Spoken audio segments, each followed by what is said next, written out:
किया था last class में हमने डिस्कस किया था, दैट इज़ पहले डिस्कस किया था मैकेनिकल एडवांटेज। मैकेनिकल एडवांटेज मैंने बताया था क्या होता है,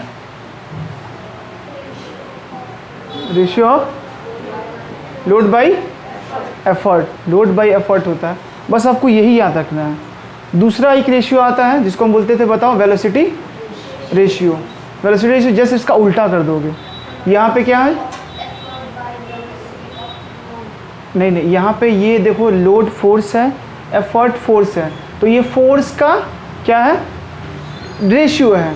तो यहाँ पे वेलोसिटी रेशियो देखो मैंने दो चीज़ें बताया था, एक बताया था velocity of effort by velocity of load, या इसको उल्टा बताया था, याद करो, distance travel during effort divided by distance travel during load.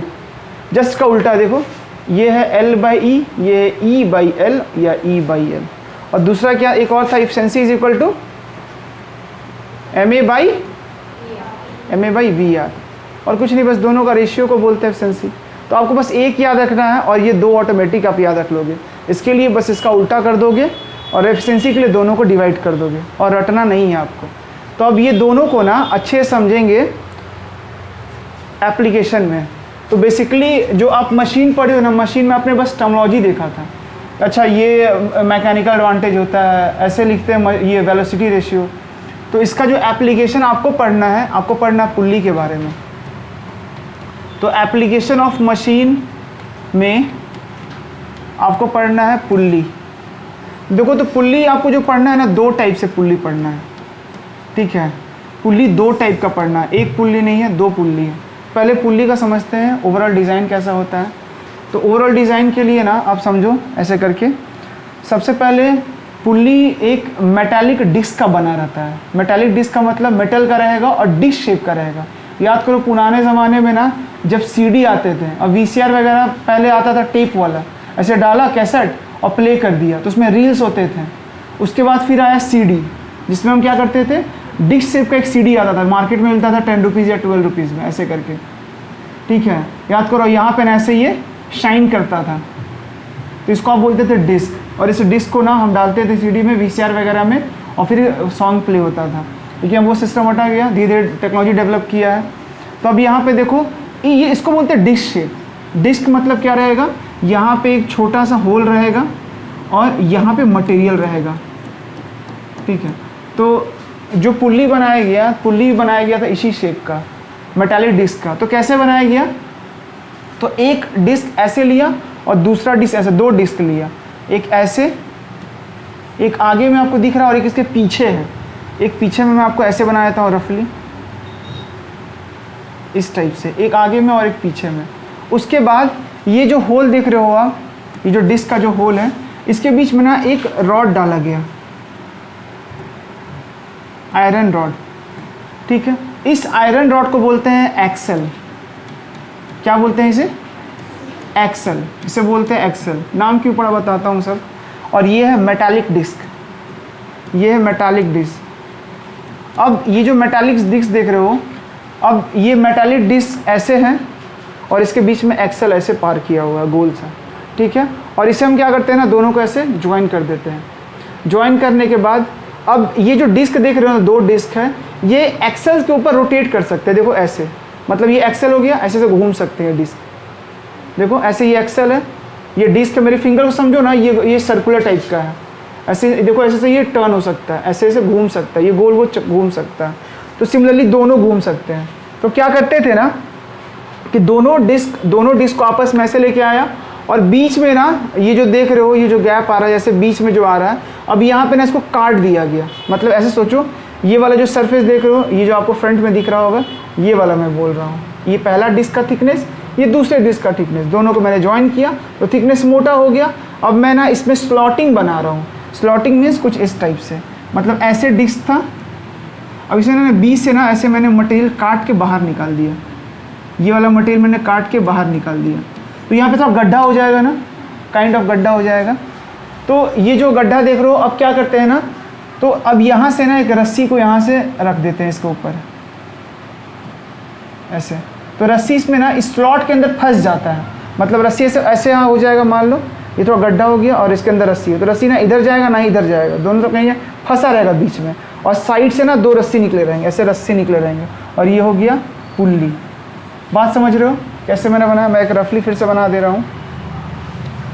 तो यहाँ पे आपको ना कुछ टर्मिनोलॉजी समझना है। पहला टर्म ये समझना है कि बेसिकली एक होता है मेटालिक डिस्क, मेटालिक डिस्क के सेंटर से ना एक एक्सल पास होता है, एक रॉड होता है जिसके ऊपर ना ये डिस्क घूमता है गोल गोल, ठीक है। तो ये एक्सल हो गया, ये मेटालिक डिस्क हो गया, और मेटालिक डिस्क के ऊपर से ना हम रस्सी को ऐसे पार कराते हैं, ऐसे करके।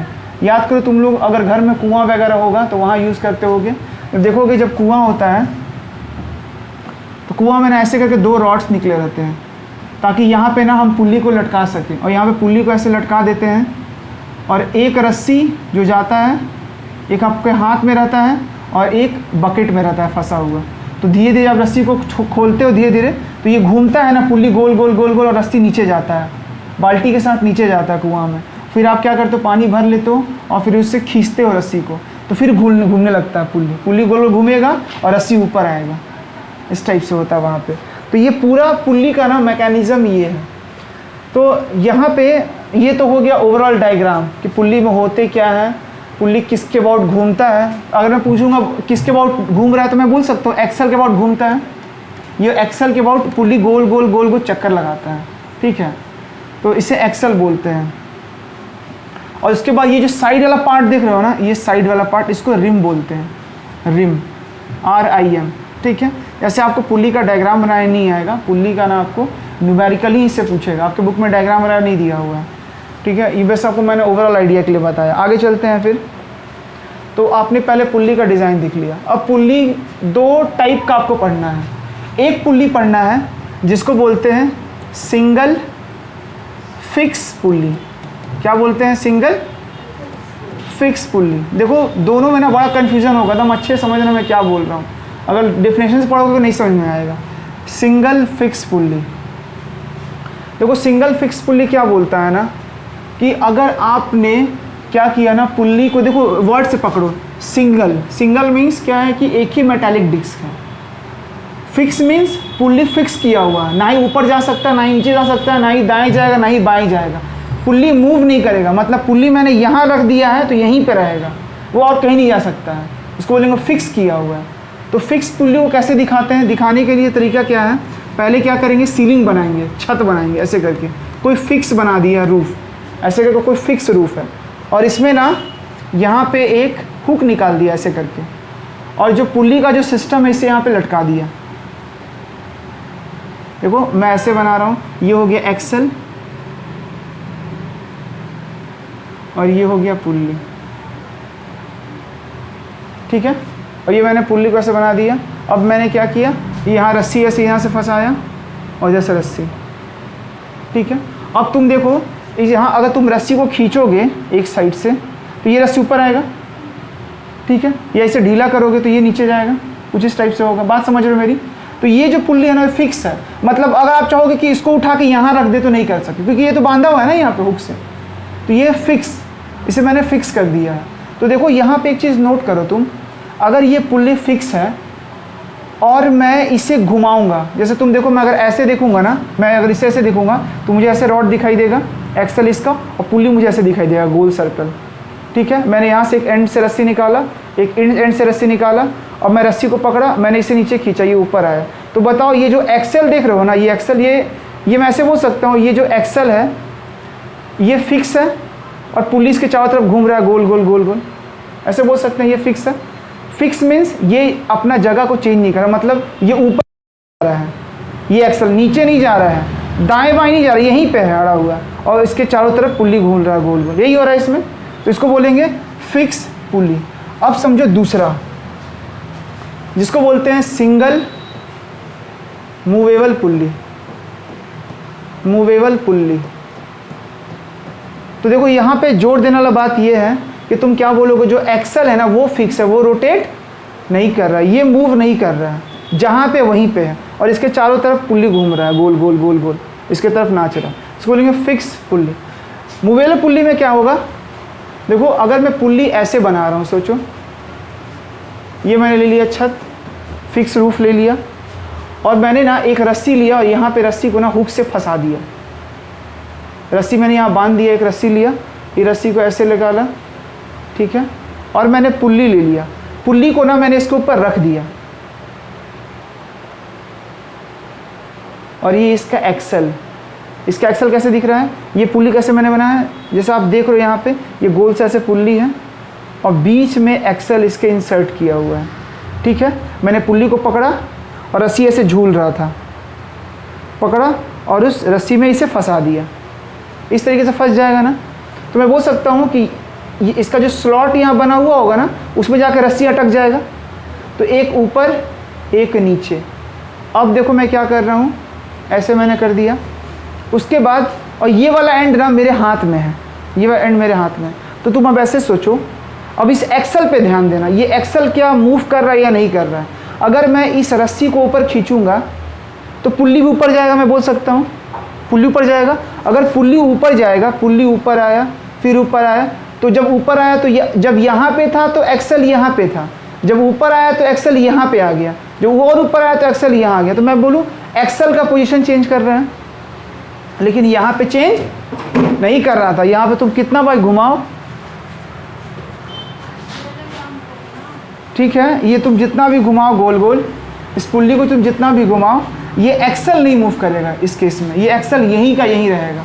और पुल्ली है, तुम रस्सी को कितना भी ऊपर नीचे करो, ये एक्सल नहीं यहाँ से निकलेगा। लेकिन इस केस में हो रहा है, इस केस में हो रहा है कि पुल्ली का ना एक्सिस ही बदल जा रहा है। अगर तुम इसे ढीला करोगे तो पुल्ली नीचे आएगा, ठीक है। तो फिर से एक्सिस देखो, पहले एक्सल यहाँ था, एक्सल यहाँ आ गया।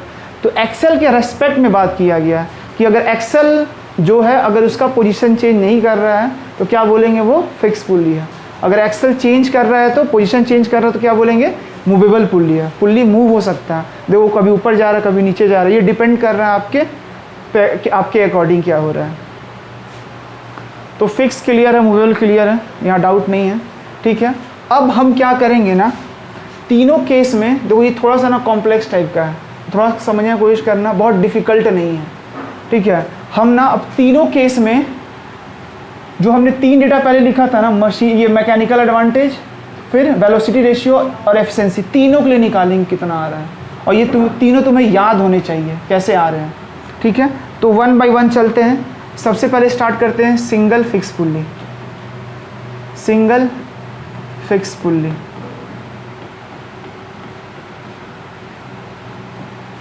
अब देखो सिंगल फिक्स पुल्ली में ना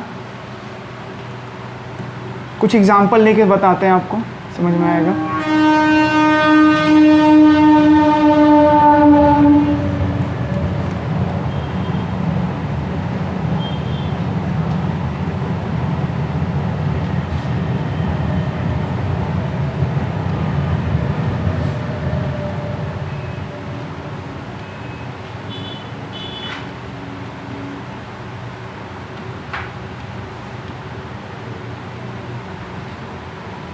ठीक है, देखो यहाँ पे मैंने एक फिक्स पुल्ली है, ये आपको दिख भी रहा होगा क्योंकि ये पुल्ली यहाँ फिक्स किया हुआ है, ना ही ऊपर जा सकता ना ही नीचे जा सकता।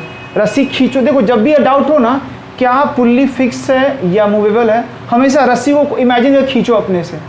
तो अगर तुम रस्सी को खींचोगे तो क्या पुल्ली का पोजीशन चेंज होगा क्या, नहीं ना चेंज होगा, पुल्ली तो वहीं का वहीं रहेगा, तो ये फिक्स हो गया।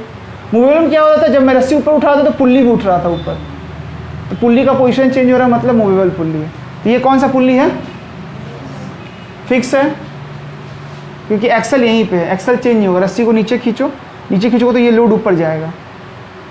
तो देखो अब यहाँ पे 2 चीज़ हो रहा है, मैंने क्या डायग्राम लिया है, एक लोड लिया है और एक मैंने लिया है, अब इस लोड को मैंने एक रस्सी लगाया है इधर, और यहाँ से मैंने रस्सी को पार करा के इसे फिंगर में थमा दिया है, ठीक है। अब उसके बाद अब मैं ऐसे बोल रहा हूँ, समझना इसमें क्या, मुझे ना मैकेनिकल एडवांटेज निकालना है इसका। मैकेनिकल एडवांटेज क्या होता है, load by effort, load by effort, load by effort को हम बोलते हैं, that is called as mechanical advantage. तो अब इसमें यहाँ से ये समझो कि जो लोड और एफर्ट आ रहा है, मैकेनिकल एडवांटेज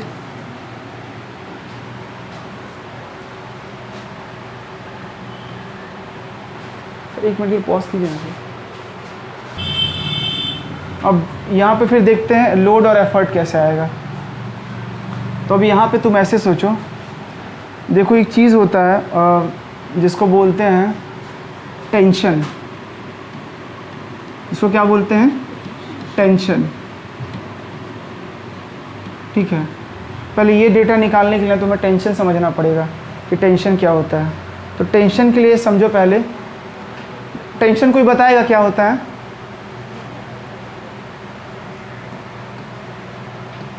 कुछ भी बताओ, गलत सही सब चलेगा। देखो यहाँ पे टेंशन क्या, तुम्हारे बुक में है इसीलिए मैं बता रहा हूँ।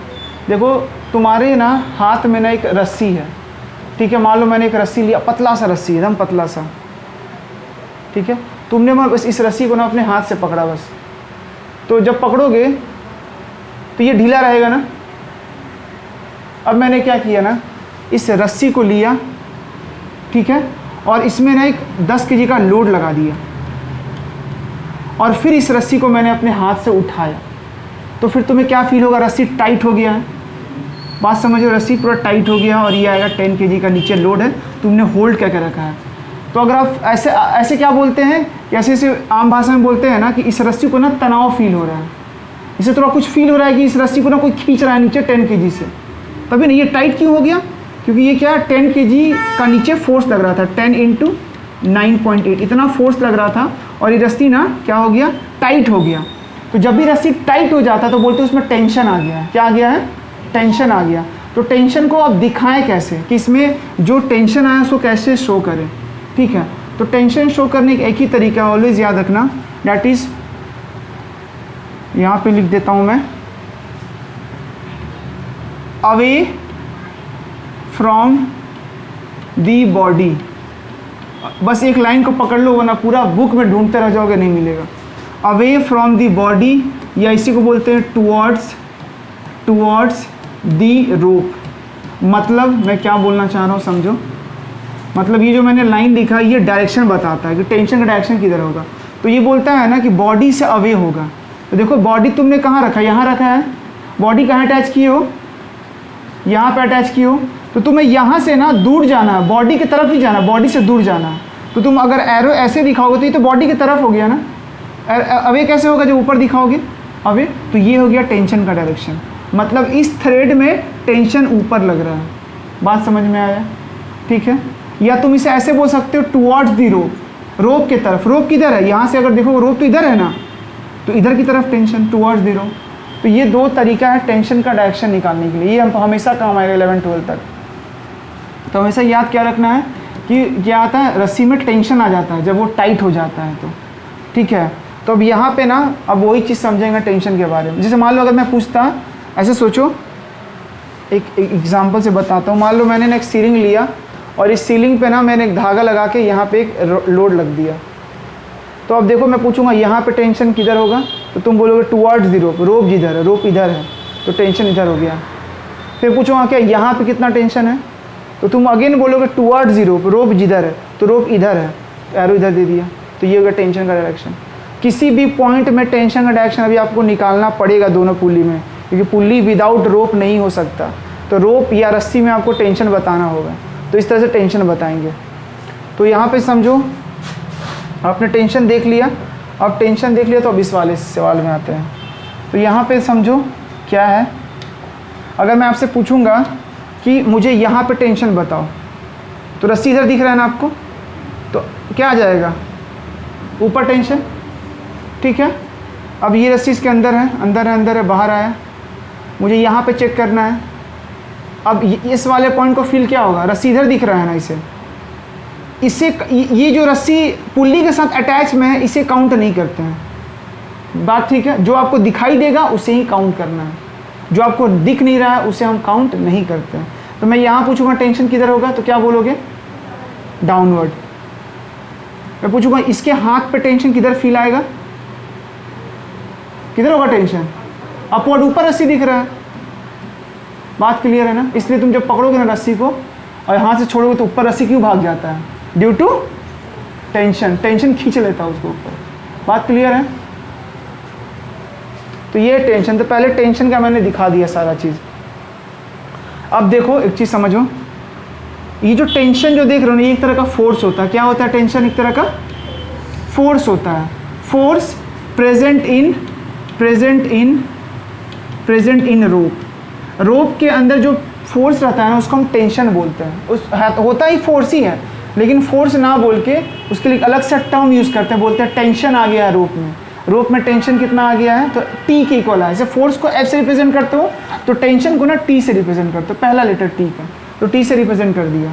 उसके बाद आप समझो, अगर मान लो मैं बोल रहा हूँ रोप के अंदर ना 100 न्यूटन का टेंशन है, मतलब टेंशन 100 न्यूटन है, क्योंकि फोर्स है, टेंशन इज अ फोर्स, तो न्यूटन में होगा 100 न्यूटन। अब ये 100 न्यूटन का टेंशन मैंने लिखा है आपको समझाने के लिए, मतलब इस पॉइंट पे भी 100 न्यूटन, इस पॉइंट पे भी, हर रोप के हर पॉइंट पे जो टेंशन का वैल्यू कितना होगा? 100 न्यूटन। बात क्लियर है मैं क्या बोल रहा हूँ? रोप के किसी भी पॉइंट पे टेंशन का वैल्यू सेम रहता है, चेंज नहीं करेगा। अगर टेंशन 100 न्यूटन है तो हर जगह 100 न्यूटन ही रहेगा। बात क्लियर है? मतलब अब मैं ऐसे बोल रहा हूँ,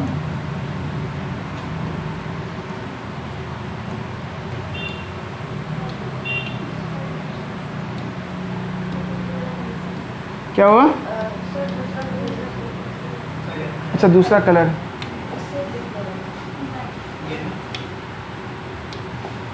ठीक, लाइट ले लेता हूँ। दिख रहा नहीं ये वाला भी? हटा दूँ? हटा देता हूँ, चलो। अब देखो ना, मुझे यहाँ पे चेक करना है टेंशन, ठीक है? देखो कैसे मैंने लगाया है, एक बॉडी यहाँ पे रस्सी से बांधा, इसको एक और बॉडी को रस्सी से यहाँ बांध दिया, और इस वाले को ना मैं खींच रहा हूँ अपने हाथ से, ऐसे मैं खींच रहा हूँ। देखो टेंशन का वैल्यू सेम कैसे रहेगा? तो यहाँ पे टेंशन, रोप ऊपर है, ऊपर की तरफ, यहाँ पे रोप नीचे है, नीचे की तरफ। ये नीचे ऊपर का मतलब क्या है ना, कि मैं यहाँ पे अगर पकड़ूंगा ना, तो मुझे लगेगा वो कोई ऊपर खींच रहा है मेरा हाथ। बात क्लियर है? अगर मैं यहाँ पे हाथ पकड़ूंगा ना, तो मुझे लगेगा कोई नीचे मेरे को खींच रहा है। डायरेक्शन का मतलब ये है। अब ऐसा मत सोचना कि सर एक ही रोप है, एक बार ऊपर डायरेक्शन, एक बार नीचे, ये क्या मतलब हुआ? ठीक है, ये फीलिंग को दिखाया गया है, ठीक है? डायरेक्शन फीलिंग को दिखाया गया। तो अब यहाँ पे देखो, अगर टेंशन का वैल्यू टी है ना, तो हर पॉइंट पे टेंशन टी, मतलब मान लो 100 न्यूटन है, तो हर जगह 100 न्यूटन, 100 सब जगह 100 सब जगह 100। अगर कोई बीच में मास आ गया तो टेंशन चेंज हो जाएगा। इसके बाद यहाँ पे रस्सी स्टार्ट हुआ है, तो टेंशन 100 नहीं रहेगा, टेंशन कुछ अलग रहेगा। बात क्लियर है? जब तक बीच में कोई मास ना आ जाए तब तक टेंशन सेम रहेगा। अगर कोई बीच में मास आ गया, कोई लोड आ गया, तो टेंशन का वैल्यू चेंज कर जाएगा दूसरे रूप में, ठीक है? मतलब यहाँ पे अगर 100 है, तो यहाँ पे 100 नहीं होगा, क्योंकि दोनों के बीच में मास आ गया। बात क्लियर है? टेंशन में ये दो चीज़ से याद रखना। अब उसके बाद नेक्स्ट इसमें आते हैं, हमारा MA निकालना है। MA निकालना है अपने को, लोड बाई एफर्ट। लगाया फिक्स पुल्ली, एफर्ट कौन देता है? हम देते हैं ना एफर्ट, और लोड को हम खींचते हैं, इधर रहा लोड, ठीक है? अब मान लो यहाँ पे जो लोड है ना, मैंने एक लिया है छोटा सा ऑब्जेक्ट जिसका मास है 10 kg, तो इस पर फोर्स कितना लगेगा? mg, मतलब mgh, h तो पोटेंशियल ही हो जाएगा, m हो गया 10 kg, और g का वैल्यू 9.8, रफली 10 ले लेते हैं, तो ये कितना आ गया? 100 न्यूटन। मतलब इस लोड का जो वेट नीचे लग रहा है, वो लग रहा है 100 न्यूटन, 100 न्यूटन लग रहा है। लोड है 100 न्यूटन, ठीक है? अब समझो मैं क्या बोल रहा हूँ, कि अगर लोड 100 न्यूटन है, तो इस पॉइंट पे टेंशन किधर होगा? ऊपर की तरफ, कि रोप किधर है? ऊपर है, ठीक है? इस पॉइंट पे टेंशन किधर होगा? इस पॉइंट पे टेंशन किधर होगा? अपवर्ड। यहाँ पे टेंशन अपवर्ड होगा, ठीक है? अब यहाँ पे समझो अच्छे से, देखो, अगर तुमने ना, अगर 9th में सेकेंड लॉ ऑफ मोशन अच्छे से पढ़ा है, तो वहाँ पे एक चीज़ होता है, force is equal to mass into acceleration. मतलब अगर कोई बॉडी पे फोर्स लग रहा है, कोई बॉडी पे अगर फोर्स लग रहा है और वो बॉडी आगे भाग रहा है तो उसके पास कोई एक्सेलरेशन आ जाता है, एक्सेलरेशन आता है और उसे फोर्स लगता है। मतलब मैं ये बोलना चाह रहा हूँ कि अगर किसी बॉडी पे अगर आप फोर्स लगा रहे हो, मान लो 1 kg ये है और लगा रहे हो 10 न्यूटन का फोर्स, तो क्या ये बॉडी कांस्टेंट वेलोसिटी से मूव करेगा? क्या ये बॉडी कांस्टेंट एक्सेलरेशन से मूव करेगा? क्या ये बॉडी का वेलोसिटी चेंज होते रहेगा? तो न्यूटन ने ये तीनों के बारे में क्या बताया था कि इसका वेलोसिटी क्या होगा, हमेशा चेंज होते रहेगा, टाइम के साथ इसका वेलोसिटी चेंज होगा। और जब वेलोसिटी टाइम के साथ चेंज होता है तो उसे क्या बोलते हैं, एक्सेलरेशन। याद करो 9th में पढ़ोगे, acceleration is equal to change in velocity, final velocity minus initial velocity divided by time, यही ना करते हो। मतलब अगर किसी बॉडी के पास एक्सेलरेशन है, मास तो सब बॉडी के पास रहता है, एक्सेलरेशन होगा तब ना फोर्स आएगा। मतलब एक्सेलरेशन अगर है तो फोर्स है, अगर एक्सेलरेशन है तो वेलोसिटी चेंज हो रहा है इसका मतलब। तो इसका मतलब क्या होता है, जब भी बॉडी में फोर्स लगाते हो तो वेलोसिटी चेंज होता है। अब ये जो फोर्स है ना, ये नेट फोर्स है बॉडी पे, नेट फोर्स। अब वहाँ पे आते हैं थोड़ा, ठीक है। अगर मैं पूछूंगा कि मुझे ना, मैंने पहले इसको देखा, लोड को मैंने देखा, लोड पे कौन कौन सा फोर्स लग रहा है, तो लोड को बाहर निकालो। लोड को ना नीचे खींच रहा है एक फोर्स mg, और एक ऊपर लग रहा है जो थ्रेड खींच रहा है, कितना दे रहा है टेंशन, T। देखो ये ना टेंशन T, ये ऊपर की तरफ लग रहा है टेंशन T और नीचे है लोड। तो ये जो सिनेरियो है ना, ये कब है, जब वेलोसिटी है कांस्टेंट। मतलब जब आप खींच रहे हो ना तो बॉडी कांस्टेंट वेलोसिटी से ऊपर जा रहा है। किस वेलोसिटी से, कांस्टेंट से जा रहा है। तो अगर वेलोसिटी कांस्टेंट है, कांस्टेंट का मतलब क्या है कि वेलोसिटी चेंज नहीं हो रहा। अगर वेलोसिटी चेंज नहीं होगा तो एक्सेलरेशन कितना आएगा, 0 आएगा, क्योंकि ये क्या बोलता है, वेलोसिटी कांस्टेंट है, मतलब फाइनल वेलोसिटी और इनिशियल वेलोसिटी दोनों सेम है। जब दोनों सेम होगा तो माइनस करने पे क्या आएगा, 0। तो एक्सेलरेशन 0 आ गया। अगर एक्सेलरेशन 0 आ गया तो मैं एक्सेलरेशन अगर 0 पुट करूँगा तो फोर्स कितना आएगा यहाँ से, 0। मतलब इस बॉडी पे अगर ये कांस्टेंट स्पीड से मूव कर रहा है तो इस पे नेट फोर्स कितना आएगा, अभी जस्ट देखा ना हमने, कांस्टेंट वेलोसिटी से मतलब एक्सेलरेशन 0, एक्सेलरेशन 0 तो नेट फोर्स 0। मतलब इस बॉडी पे ना नेट फोर्स 0 है। अब मैं इस नेट फोर्स को लिखना चाहता हूँ, कितना आएगा।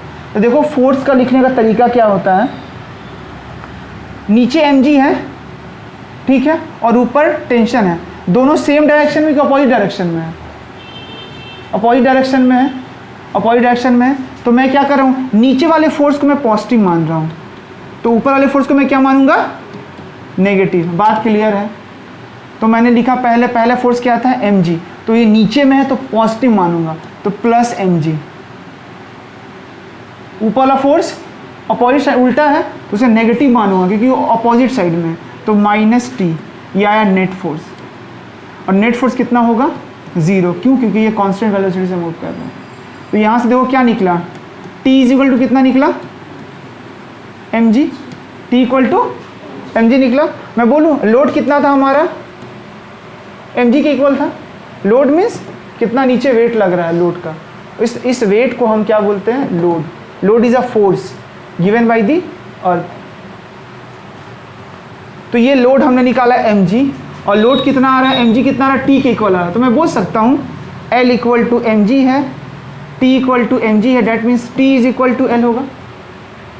बात क्लियर है। लोड का वैल्यू कितना आ गया, t के इक्वल आ गया। हमने लोड निकाल लिया टेंशन के टर्म में। तो हमने देखो मैकेनिकल एडवांटेज के लिए हमें लोड चाहिए था, लोड आ गया t, और हमें निकालना है एफर्ट।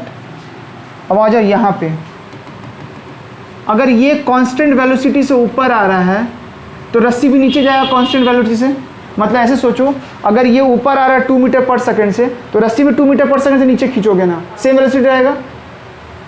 तो ये भी कांस्टेंट वेलोसिटी से खींचा जा रहा है। तो मैं बोलूँगा मैं अपने हाथ पे एफर्ट कितना दे रहा हूँ, तो मैं एफर्ट कैसे दूंगा, मैं ऐसे रस्सी पर खींचूंगा नीचे की तरफ कांस्टेंट वेलोसिटी से। तो मैंने एफर्ट नीचे दिया E, अगर ये कांस्टेंट वेलोसिटी से नीचे आ रहा है तो मैं सेम कंसेप्ट बता सकता हूँ। देखो ये कांस्टेंट वेलोसिटी से ऊपर जा रहा था, तो यहाँ पे T is equal to M G हुआ, तो मैं यहाँ भी वही अप्लाई कर सकता हूँ, T इक्वल टू ई आएगा। बात समझ में आ रहा है? ठीक है, तो यहाँ पे T इक्वल टू ई आ गया, मतलब एफर्ट का वैल्यू भी टेंशन के इक्वल है। तो यहाँ पे मैंने एफर्ट की जगह T लिख दिया और T कट गया, कितना आ गया 1। तो यही आपको याद रखना है कि फिक्स पुली के लिए मैकेनिकल एडवांटेज कितना आता है 1। थोड़ा सा कॉम्प्लेक्स था क्योंकि देखो उसमें बहुत सारी चीज़ इन्वॉल्व है, टेंशन इन्वॉल्व है, फिर से सेकेंड लॉ इन्वॉल्व है। ठीक है, या फिर से रिपीट करना है?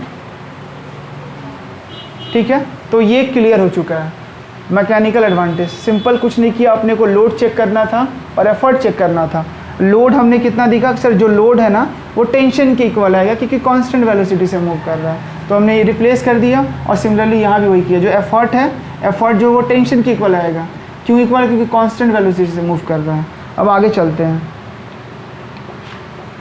ये तो था मैकेनिकल एडवांटेज। अब आते हैं, पेज खत्म हो गया, पीछे जाते हैं। रेशियो, वेलोसिटी रेशियो की दो डेफिनेशन देखा था। जो सिंपल वाला था दैट इज डिस्टेंस ई और एल, यही था। जो लोड बाई एफर्ट करते थे यहाँ उल्टा कर देंगे, एफर्ट बाई लोड। अब ये क्या है, समझो एक चीज़, यहाँ पे लोड था, यहाँ पे रस्सी था फिंगर में। अब तुम मेरे को एक चीज़ बताओ, अगर मैं एफर्ट यहाँ से लगाता हूँ अपने हाथ से E और लोड L नीचे लगता है, तो ये लोड टेंशन के इक्वल आता है। अब समझो ये है लोड। अगर मैं इस रस्सी को, सुनना मेरा क्वेश्चन में क्या बोल रहा हूँ, अगर मैं इस रस्सी को 1 मीटर खींचूंगा नीचे, तो ये कितना मीटर ऊपर जाएगा? 1 मीटर जाएगा। तो मैं ऐसे बोल सकता हूँ कि मैं यहाँ से यहाँ तक डिस्टेंस अगर खींचूंगा रस्सी को, तो डिस्टेंस ट्रैवल ड्यूरिंग एफर्ट, इतना ही खींचा मैंने, तो ये कितना ऊपर आएगा? सेम आएगा ना।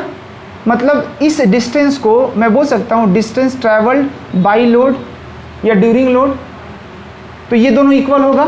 कंफर्म है? तो मैं ऐसे लिख सकता हूँ दैट इज़ ये दोनों इक्वल है, दैट इज़ ये भी DE है और DL भी DE है, तो कट के क्या हो गया 1। तो सिंगल फिक्स पुली का भी कितना होता है वेलोसिटी रेशियो 1। तो एफिशिएंसी कितना आ जाएगा?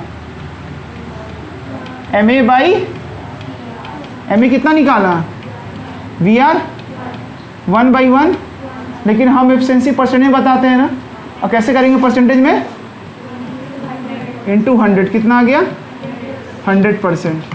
तो आपको याद रखना है कि एफिशिएंसी जो होता है सिंगल फिक्स पुली का 100% होता है। तीनों के लिए आपने समझ गया कैसे होता है। अब आते हैं नेक्स्ट,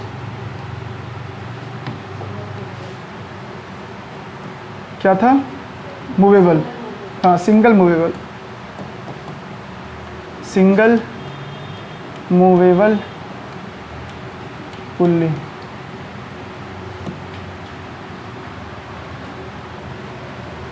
अब देखो सिंगल मूवेबल पुल्ली में ना, देखो इसका यूज़ कहाँ पे करते हैं थोड़ा सा। तो एक चीज़ मेरे को बताओ, पुल्ली अगर नहीं यूज़ करते हैं और वेल से ना पानी निकालते हैं, तो देखो दो चीज़ अलग अलग चीज़ें, समझो क्या बोलना चाह रहे हैं। तुम्हारे पास वेल है, तुम्हारे पास पुल्ली नहीं है, और तुम्हें ना वेल से पानी निकालना है, तो तुम बकेट को फेंकते हो, फेंकने के बाद पानी भर जाता है, तो तुम रोप पे फोर्स कैसे लगाते हो? ऐसे खींचते हो ना, ऐसे खींचते हो। मतलब तुम जो फोर्स लगाते हो वो ऊपर की तरफ लगाते हो, अपवर्ड लगाते हो फोर्स, जब तुम्हारे पास पुल्ली नहीं है तब। अब पुल्ली आ गया तुम्हारे पास, तो तुम क्या करते हो? पुल्ली को ऐसे हैंग करते हो यहाँ पे, और ये बाल्टी गया और ये रस्सी तुम्हारे हाथ में आया, और फिर तुम रस्सी कैसे खींचते हो? डाउनवर्ड खींचते हो। तो डायरेक्शन चेंज हो रहा है।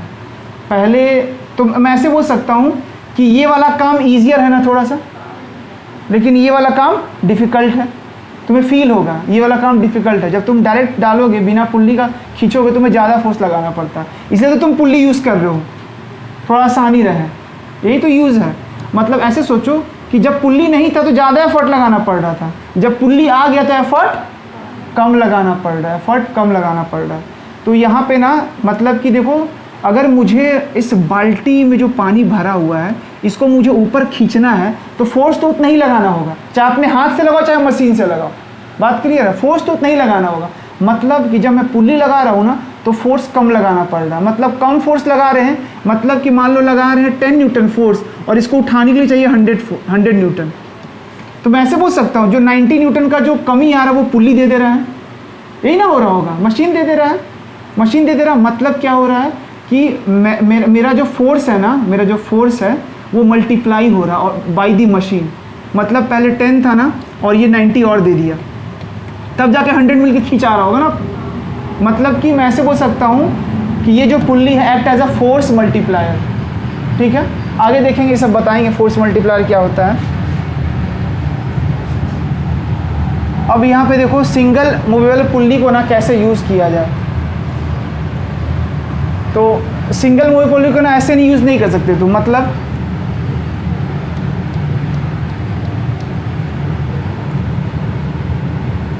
ये लगाया रोप, यहाँ पे लगाया पुल्ली,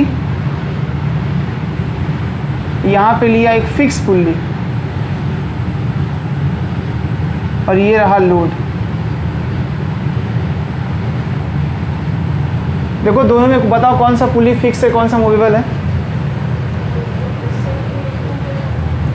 P1 क्या है और P2 फिक्स पुल्ली है। ठीक है, अब मुझे ना अब अपना जो क्वेश्चन है, जो फोकस है वो मूवेबल पे रहेगा, मतलब ये मूवेबल है, अपने को ये देखना है। क्या देखना है अपने को? ये देखना है। ठीक है, अब आते हैं, यहाँ पे मैंने एफर्ट लगा के रखा है, यहाँ पे मैंने एफर्ट लगा के रखा है। देखना अच्छे से मैं क्या बोल रहा हूँ। सबसे पहले चलते हैं ना टेंशन देखते हैं, क्योंकि हम टेंशन से ही ना लोड और एफर्ट को कनेक्ट कर पा रहे थे। तो पहले स्टार्ट करते हैं टेंशन से। तो मान लो यहाँ पर टेंशन किधर आएगा, यहाँ पर टेंशन,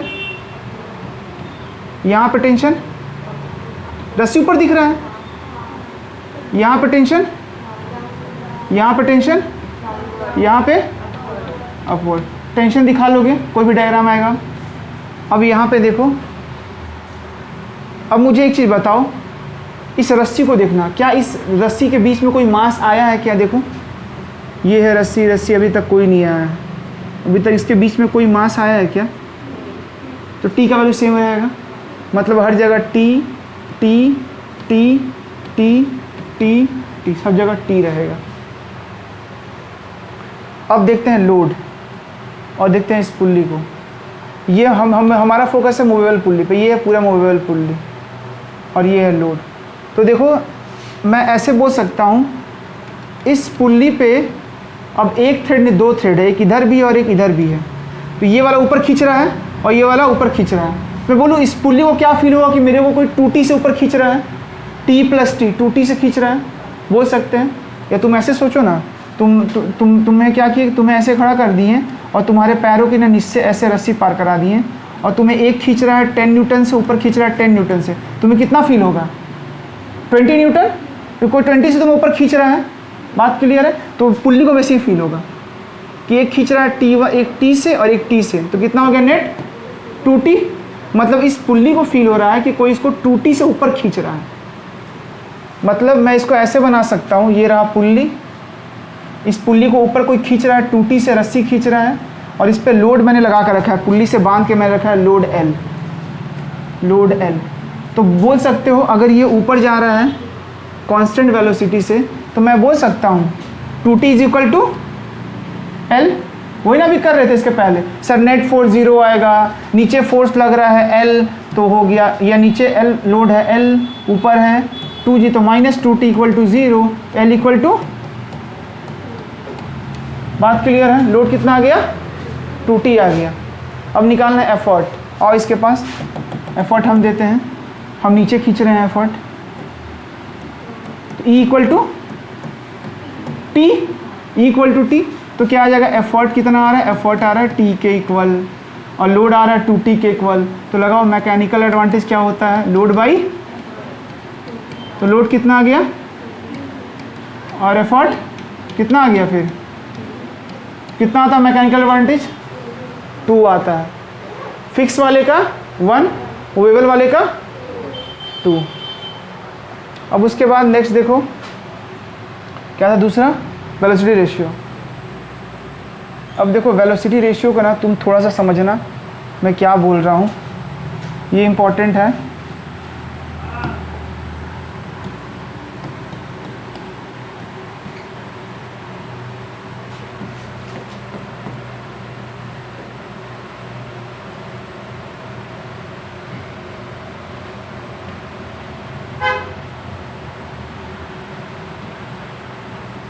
सोच के बोलना। देखो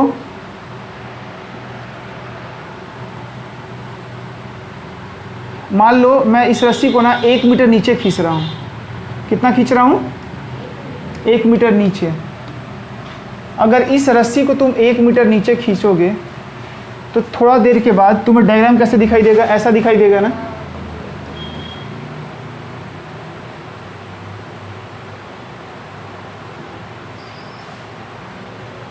ऐसा दिखाई देगा कुछ? हाँ, तो मुझे ये बताओ, अगर रस्सी 1 मीटर इधर आया है तो ये कितना उठेगा?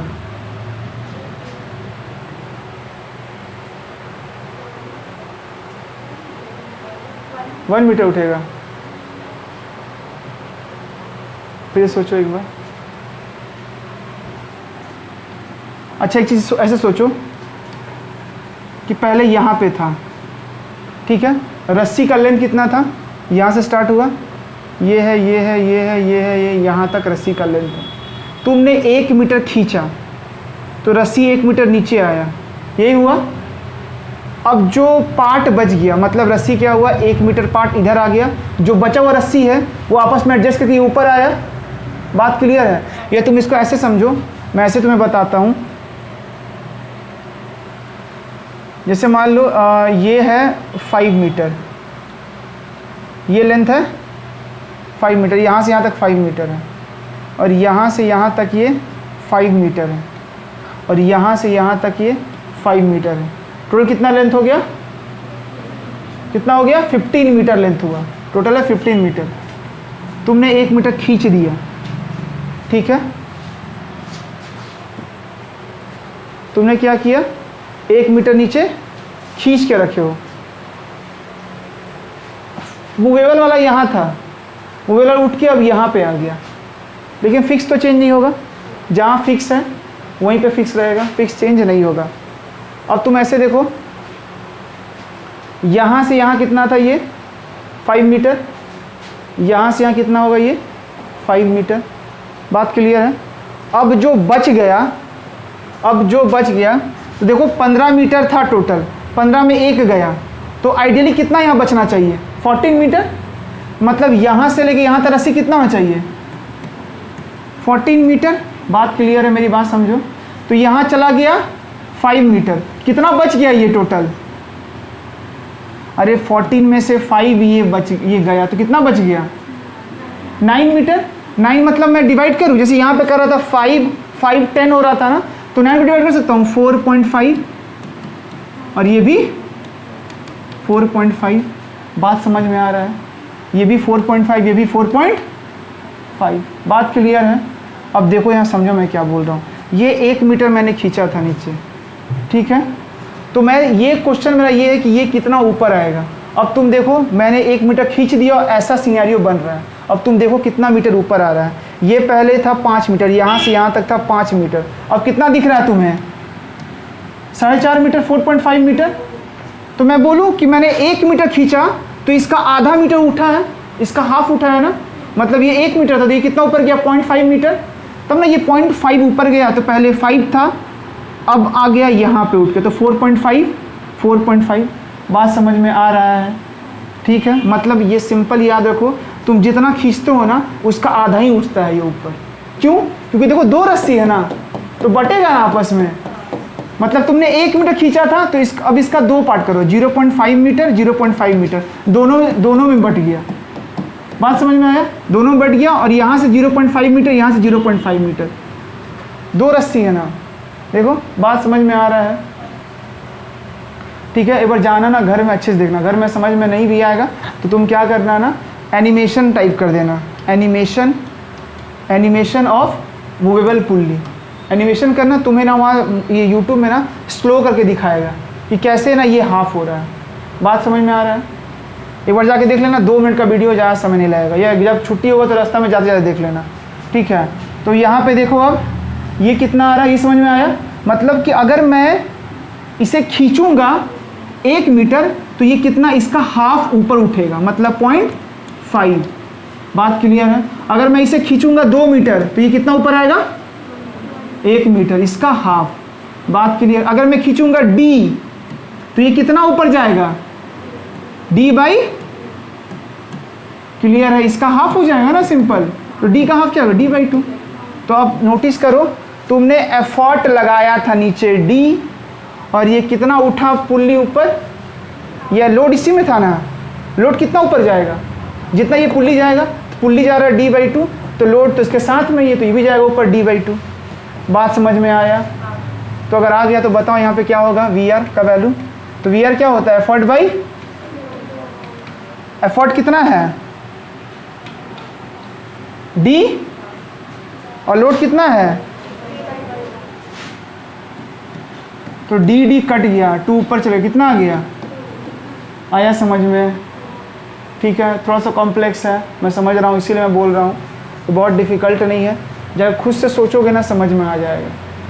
तो ये कितना आ जाएगा 2, तो मैकेनिकल एडवांटेज भी 2 और वी आर भी, तो एफिशिएंसी कितना आएगा,